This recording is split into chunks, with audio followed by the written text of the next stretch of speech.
Okay, peeps, welcome back. So today we're going to be doing our buys, sells, and dividends for the week of March 31st through the 6th. Let's get it. So the first thing I want to bring up here is the M1 finance account. So as you guys can see, we have received some dividends this week, although it hasn't really been that much.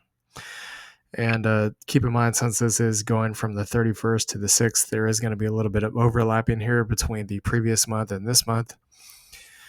So we got 4 cents from PFLT. We actually used to get like roughly around $15 a month from this position, but we reduced it.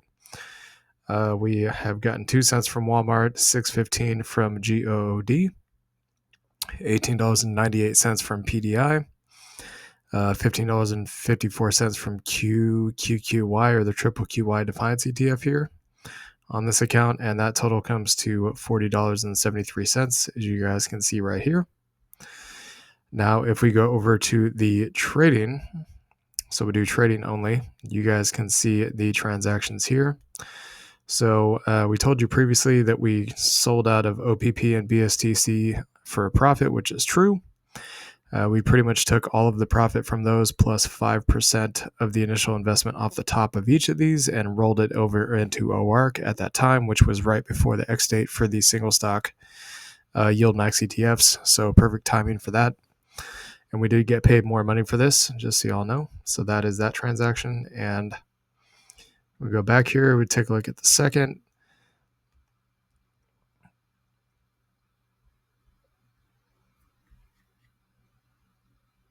Okay, yeah, we'll take a look at the second if it actually wants to load. I don't know what's going on here. So let's try this one more time.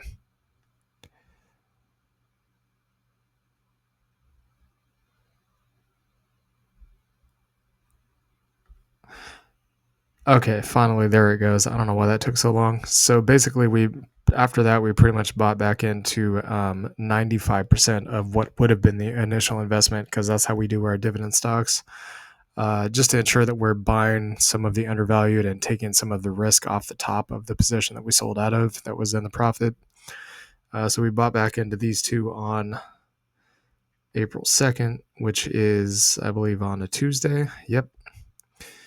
And sorry, hold on one sec. I want to see what that pop-up was. I was just Windows security. So that's the M1 Finance account. Now, if we go over to the Robinhood account, I believe that the only dividends that we did actually receive this week, and we do have some pending for the Yield Max ETFs. I think our biggest one is actually Coney. So we take a look at that. Yeah, you guys can see we have a pending upcoming on Monday, $231. So that'll definitely be nice. But we'll go all the way down here. So we have the, let's see here. So we have the triple QY.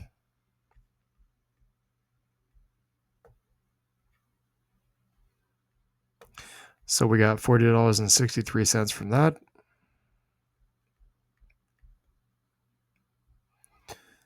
And then we'll keep going down here. So JEPY, we definitely got to buy some more of these Defiance ETFs. It has been too long since we bought some, and we want to get some more. So $28.25 on this one. And then we go down a little bit further here. This is the Russell 2000. So we still have the same number of shares. And again, the price keeps dropping, of course, because, they're paying out dividends that are like massive. That's to be expected. So $14.73 on April 4th. Now that total comes out to $83.61. And in terms of the profits we made this week, so on native crypto, we made $135.81 from Scale. We did not make any money from the Grayscale Trusts or the Bitcoin miner stocks this week, because the miner stocks and, the Grayscale Trusts have been up, but the Bitcoin miners and the native cryptocurrencies have been getting kind of smashed because something to do with the Fed maybe not as dovish on the rate cuts this year or something like that. And the markets were freaking out about it. So the market sold off, and of course, crypto sold off with it, which is perfect timing for the crypto cycle because there's generally a pullback and or sideways consolidation going into and even after the halving. That's usually what happens around this time. So I wasn't really surprised, if I'm being completely honest. So that's $135.81, as you guys can see right here. And then the div profits we made was $9.84 from OPP, $10.25 from BSTZ, which we showed you guys those transactions on M1, and $37.01 on Coney, which we'll actually take a look at right now. So you guys can see the transaction right here. Basically, this was the sell, and you can see the sell amount was greater than the buy. I don't know what our cost basis was at that time, but you can see we only bought back 82 shares for roughly around the same market prices we had 84 shares from, so it should be pretty obvious that we took profit. But that total amount was $37.01 for Coney. So that total amount comes to $57.10 here. And we also did some options as well. So we did end up receiving the 300 shares of CLSK, as you guys can see right here. We have been getting, unfortunately, our shares have been getting absolutely smashed. Kind of sucks. Didn't think it was going to pull back that much from resistance, but clearly we were a little off on that one. So not a big deal. We'll just keep buying more. But we got the $650 here in options premium, plus the $126 we got today. We'll get into that in a minute. So when you add all that up, that's about $775, so almost $800. We'll just call it $800 for simplicity's sake. So that would put us technically down only roughly about $1,500, which, considering how much this thing has dropped, our strike price was $23.50, which was probably a little too generous, and it's down nearly $8 a share. I would say that's actually not that bad, honestly. So we were forced to take the shares, which not a big deal. We were planning on taking them for the bull run anyways. Sorry about that. I did not mean to click on that. So anyways, we did have those assigned to us, and we also had these HUD 8 shares assigned to us. If I can find it, give me a second. This whole portfolio is kind of jumbled a little bit. So you guys can see now that we have 124 shares. It might actually even say here that we were assigned the shares. I'm thinking probably yes, maybe no. No, I guess not. It doesn't show up here, but yeah, we basically did get assigned the shares. So the strike price was $11.50, and at the time it was higher than $11.50, but again, it went down more than we expected.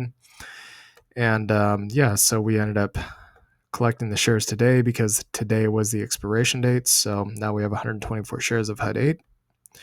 We're not down as much on this one, only $55, fortunately. So anyways, so getting into the options premiums. So we have 2 cash secured puts and 3 covered calls. So the cash secured puts that we have are $37 for HUD 8 and $48 for Riot, and the covered calls that we have are 3 covered calls for CleanSpark. So we're going to get into those right now. So we still have these 2, Riot and HUD 8, for next week that we wrote, I believe, the start of this week, or maybe in the middle of this week. I don't remember exactly what it was, but those are still in play. Trying to think. So yeah, let's take a look at these. So this is the expiration 4/12, which is on HUD 8. This is the one with $37 in premium, as you guys can see right here. So strike price is $9.50. The price, again, is under the strike price, which if it closes on expiration in that way, then we will have to take the shares, which is fine because we plan to anyways. But again, we have another 5 trading days before that expiration date, so the price could possibly recover by then. That is a possibility. So Riot's come down a lot, actually much more than we expected. So we kind of thought it was cheap enough at this point to go ahead and buy into it. And we'll actually show you guys these on the charts here in a second so you can see what we're talking about. So strike price, 1050 put, basically if the share price expires below the strike price, we have to take the shares, which again is fine. So it is currently below the strike price. And the expiration date is also like HUT 8 on the 12th.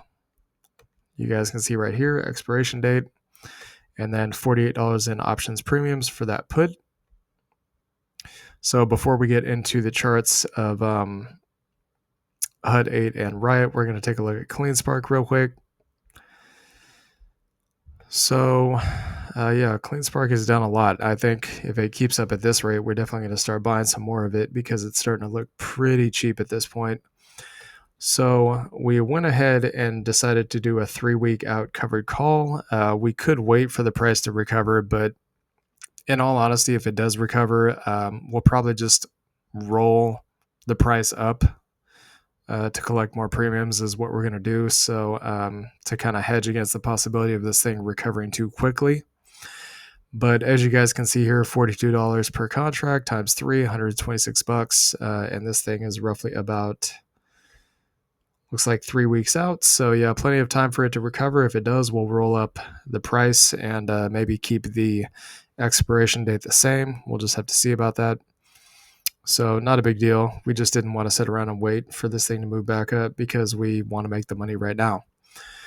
So we'll go over here to the charts real quick.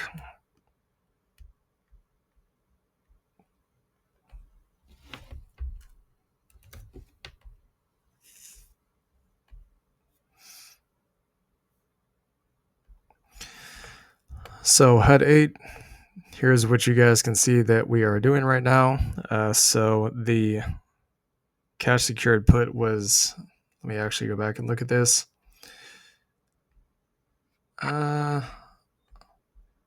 Right, so cash secured put strike prices were 950 and 1050. So as you guys can see, the 950 is just above the support zone. Was it super conservative? Not really, but again, I mean, the bottom of this thing's kind of sitting at $7. So, I mean, the lower it goes, the cheaper it is to put on cash secured puts, anyways, which gives us more positions in these stocks and also more options premiums. So it works out nicely, even if it does go down. But as you guys can see, the time to be writing cash secured puts is in here, and the time to be writing covered calls is before it gets back up here, pretty much. Is kind of how this is working out. That kind of it's taken us a little while to figure out how this works, but that's kind of what we gathered so far. And Riot's very similar. So 1050 strike price, just right above the top of that support zone. And if it has a nice bounce, then obviously that would be great. So that's that. And in terms of grayscale, you guys can see that we have still the same positions. We're sitting in quite a bit of profit right now. We've actually been we're tempted to take profit, but we're not going to do it because, again, we're early in the cycle, even though we could if we wanted to. So we go over here to the activities tab. You guys can see that we only have one transaction. So we bought 3 shares of ETCG in the last week, and that was basically it. So the reason why we thought about cashing this out, even though we're not going to, is because then we could move this entire amount, or pretty much the amount that's in profit, which is everything except for ETCG, over into like some kind of native crypto or some other grayscale trust that's much more undervalued than these, like maybe the Zcash one or something. Because, I mean, think about it for a second. If, again, rotation of capital, if this thing goes, if we basically have this 30,000 go all the way up to, let's say it does a 10x, I mean, that's 300,000. It could happen with LTCN and BCHG. It might just take a little bit longer. But again, we don't know exactly how all this is going to play out. But if we took out this 30,000 now and put it into an altcoin, like say, I don't know, say like a meme coin or something like that, or a few different coins that are really super small market caps that have the potential to do a 30x, then you guys can obviously see what 30x, $30,000 would be, right? It's a lot of money. So, but as of right now, we have no intention to sell because we really honestly don't think that this is even close to the top for BCHG and LTCN. But have to be transparent and let you guys know that it definitely crossed our mind. So, going over here to the base of the coin, you guys can take a look at the portfolio here.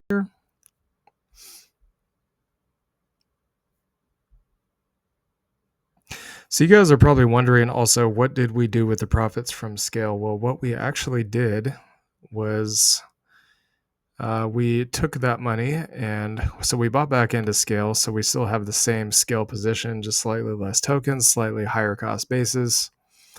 But we took the proceeds from that, and if I can find it, we basically put it into the Crow token. Reason being is because when retail FOMO's in, the exchange tokens or exchange stocks in some cases, so like Binance, the KuCoin token, FTX token, if it still exists, I don't know.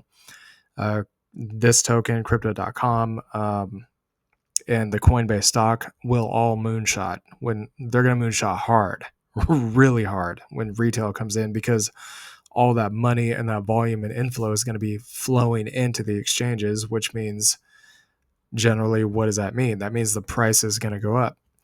So we want to get some more in before that happens. So you guys can see the transaction right here. So this is basically the 135 bucks. Well, it's 135.81, but we do even numbers on this. So 135 bucks on that transaction on the 4th. And yeah, this is kind of what the portfolio looks like. So we still have Filecoin, so lots of Filecoin, as we told you guys. It's actually way more than this. The price is just down currently. AIOZ, which is still in profit. Bitcoin still in profit. Dash, Horizon's slightly in profit. Dash is down. Scale is down slightly, I believe. Crypto.com, which I think is roughly about break even. Graph is slightly in profit. Render's down. Engine's down a lot, actually. We could buy a lot more engine.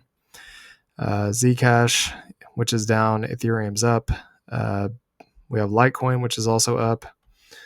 We have Algorand, but it's not here, and this is also down. We actually do have some more Ethereum that's not on here as well, and that's also massively on the profit, because when we bought that Ether, we bought it at like, I think it was like $2,100 or $2,300 Ether or something like that, so quite a while ago. But anyways, the total for all of that for the week comes up to $528.25, so not too bad.